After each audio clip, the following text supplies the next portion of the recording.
Lesson number 2, आर्थिक साक्षरता, financial literacy.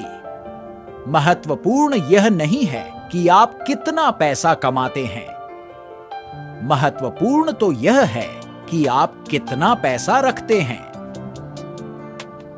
आर्थिक साक्षरता सीखना बहुत ही जरूरी है।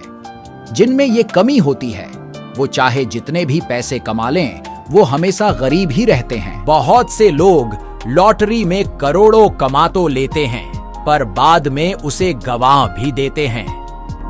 फाइनेंशियल लिटरेसी का मतलब है पैसे कैसे काम करता है, उसकी समझ होना। कई टैलेंटेड लोग इस नॉलेज की कमी की वजह से अब भी रैट रेस में फंसे हुए हैं।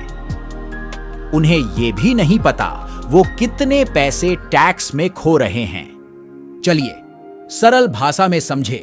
संपत्ति यानी एसेट और दायित्व अर्थात लायबिलिटी की बीच का फर्क। सुनने में यह सिंपल है, पर असल में लोग इस फर्क से अनजान हैं। संपत्ति वो चीज है जो आपके जेब में पैसे डाले, और दायित्व वो चीज है जो आपके जेब से पैसे निकाले। लोग ये गलती करते हैं, वो दायित्व को ही एसेट समझ लेते हैं, जैसे कि गाड़ी, घर, लग्जरी चीजें, पर असल में ये लायबिलिटीज हैं। घर तब तक आपकी संपत्ति नहीं जब तक ये आपको कमा के ना दे।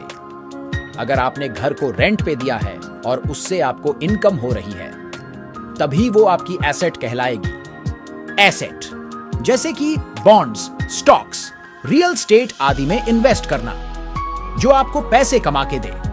ऐसी बिजनेस जिसमें आपकी प्रेजेंस जरूरी नहीं, पर वो काम कर रही हो, आपको कमा के दे रही हो। आपने एक बार पैसा लगा दिया, लोगों को ट्रेन कर दिया, फिर वो बिजनेस अपने आप ग्रो करती जाए। इसीलिए रिच डैड कहते हैं, एसेट्स को बढ़ाओ और लायबिलिटीज को कम रखो, तभी आप अमीर बन पाओगे।